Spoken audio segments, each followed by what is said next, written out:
Year-end is approaching, and we're here to provide the tips and tricks you need to make it run smoothly. When it comes to holiday pay, there are a few things you need to know to process it properly. In order to pay employees for holidays, a holiday policy needs to be set up on each employee profile.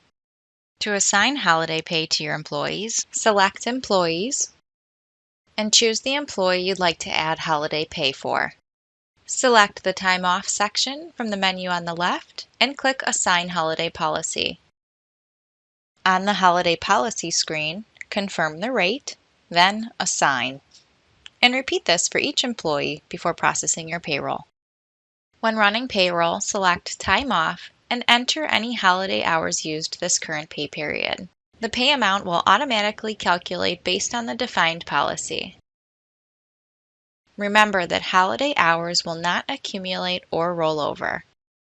As always, we're here to support you if you have any questions. You can review our online help articles, launch an on-screen walkthrough, or watch a video.